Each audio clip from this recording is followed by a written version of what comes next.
everyone, welcome back. Today we are trying to squeeze in seed starting some mountain mint, and I'm very excited to add this perennial to my cut flower garden.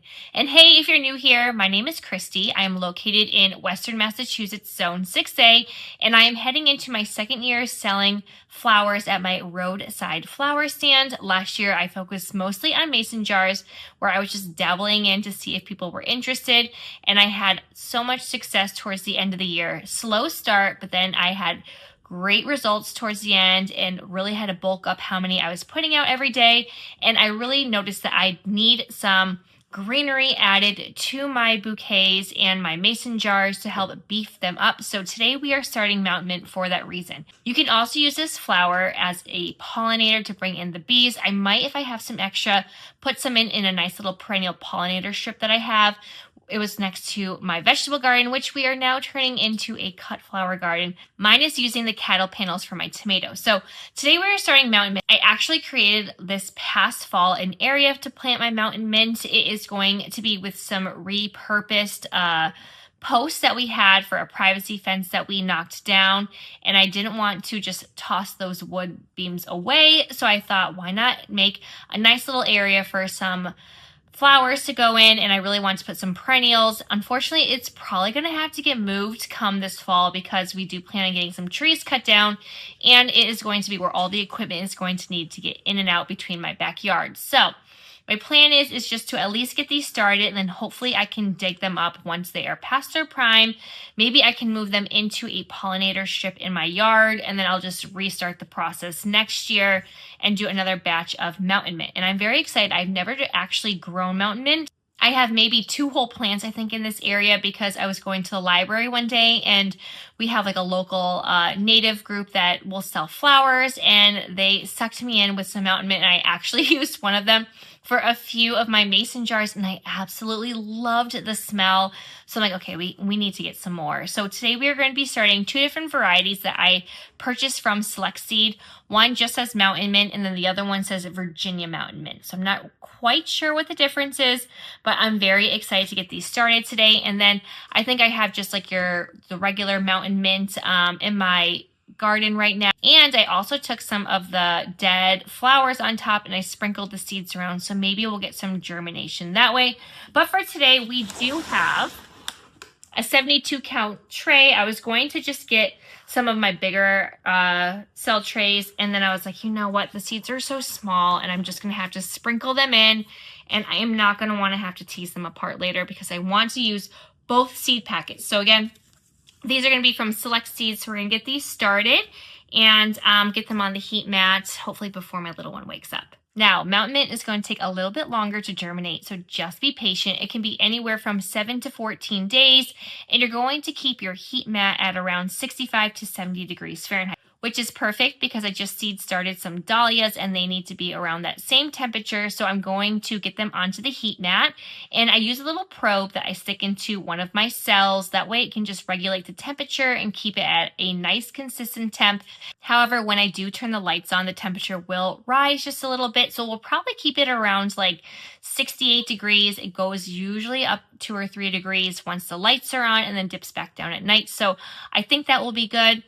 I have my pre-moistened potting soil ready to go, and my rule of thumb is I will just take my pro-mix potting soil, I will dump in some water. Actually, my kids ended up helping me today. I absolutely love doing this job, and luckily I put a lot of dirt in because my little one dumped a ton of water in, but it actually worked out perfectly in the end. But what I will do is I'll mix in the water with the soil, and then I give it a nice squish test. If I open up the palm of my hand and it stays in that nice shape, then I know it's good and ready to go. If you're squeezing it and water droplets come out, it just means your soil's too wet, so add some more. And if you find that it can't hold its form, just add some more water and you will be good to go. So we'll get our seeds going. These need to be surface sown, but I will be adding a layer of vermiculite on top, and then I will water them in, get a humidity dome on top, and then we will put them on our heat mat and be on our way today. So let's get started. Have this already divided up. I'm really hoping I can do half with the regular mountain mint and half with the Virginia mountain mint. I am just so excited. It looks kind of like maybe the flowers are just a little bit, actually no, the leaves are totally different. So I'm gonna just hold up the 2 pictures so you can see them side by side. So I'm excited to get these going. I have 2 good sections for them with the repurposed wood. So maybe I'll do like half and half.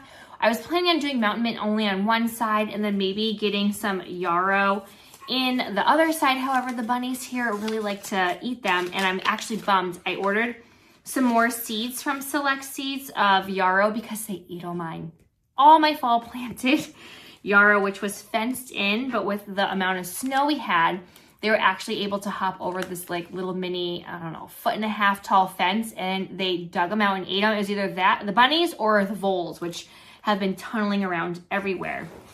So I need to actually start a whole bunch. I have a 40 count tray, but I need a lot more, and I'm so bummed because I was really looking forward to them. And some of them I bought at the nursery down the road. I think the variety was Tutti Frutti, but I did save some seed heads, so I'm hoping I can get those started tomorrow. Hopefully the post office delivers. Sometimes they deliver on Sundays and sometimes they don't. Anyways, so with these, I am going to make a crease. I like to do this with anything that's really small, snapdragons. I just don't have time for a toothpick. And I don't mind if there's more than one. It's just hoping I can make it all the way down. I can't really put something else in here because of how long germination is. So if not, we'll have some extra cells, but I'm gonna do my best. So I kind of just help shimmy them down. The seeds are super duper small. And I'm going to try and just tap in 1 or 2 seeds per cell. And then if I have any left over, you can actually direct sow these after your last frost. So that might be an option too. But I just love a good perennial. And this looks like a great option, especially for the scent and for using it in your bouquets. Oh yeah, I'm definitely gonna have enough.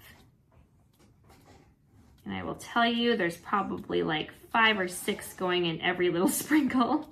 So we should have plenty. And you know what, I'm gonna maybe go back and just add a tiny bit more. All right, that's good. And then the rest I will use to direct sow. At least this will be nice and quick, just 1 tray, and then we'll be on our way. All right, so this is going to be the Virginia Mountain Mint. I'm excited for this to establish, but hopefully I can maybe pot them up or dig them up, and then, as I mentioned, put them in a little strip that I have next to my fence. I found that the voles were really going to town over there. They dug up my Dave Austin rose, my climbing rose bush, which I was not excited for, but I think I saved that as well. So that side, they ate like all of my Indian blanket flower last year, all my Rebecca.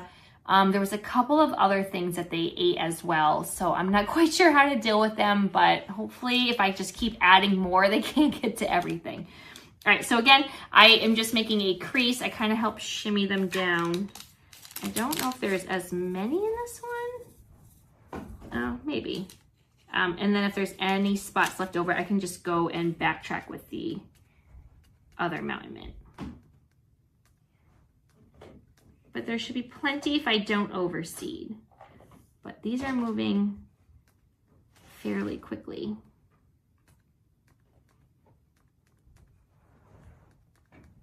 Oh boy.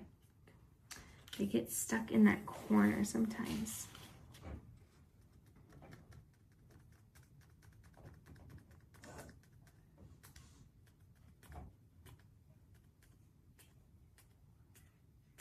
Oh yeah, we'll be good.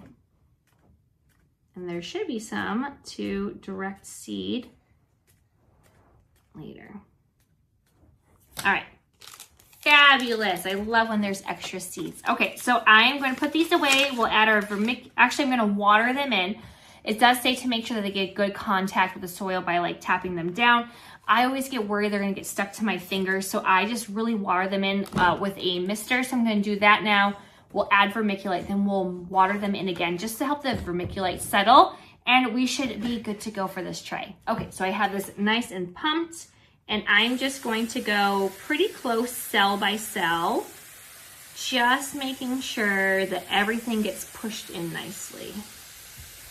And you can kind of actually see the soil settle. And I forgot to mention that when I get these trays ready, I will tap down so the surface is pretty level, so no seeds, especially ones that need light to germinate, get lost in like a little pocket or a little crevice.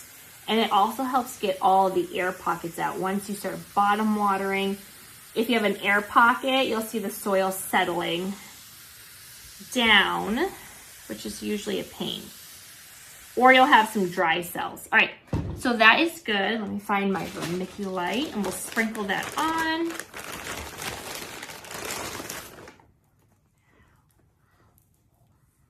And this just helps with moisture control. If you saw my latest under the grow lights video, you will notice that we have some algae on a lot of ours. Even though I do put vermiculite, I just cannot find my clip-on fans. So I need to, I've been procrastinating actually, if I'm to be honest, looking for them. And this room with the big windows, we had a stretch of like maybe 4 or 5 days where it was almost 70 out of like nowhere.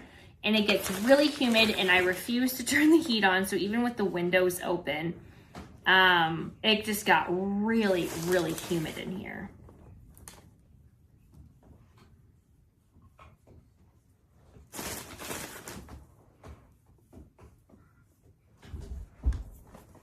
All right, that should be good.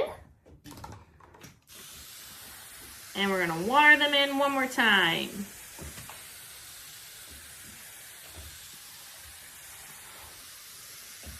So even though there's 72 cells, I kid you not, they probably all have like 4 to 6 or more seeds in them, but that's okay. Because I feel like this is just such a great perennial to have. And I love anything with a good scent to it. All right, and that should be it. I'm going to get the humidity dome on top of this and we're gonna call it a day with seed starting. And then hopefully I'll have germination in about a week or 2. All right, and just like that, again, we are done with another round of seed starting.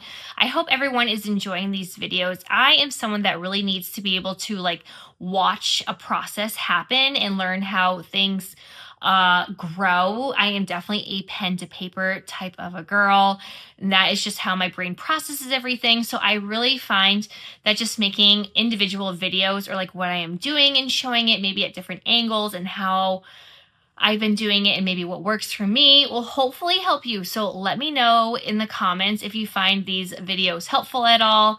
I've come a long way, I will say, compared to my first videos where I was very nervous about doing this in front of the camera because I didn't know if I was doing everything correctly. But I think I'm getting the hang of things. Again, this is only my 2nd year with flowers, but it's going to be my 3rd year with vegetables. I feel like I kind of got my process down, especially here in New England, where I actually was looking at some photos from, and 3 years ago I was making my vegetable garden beds and it was like warm and already in the 50s and 60s by now.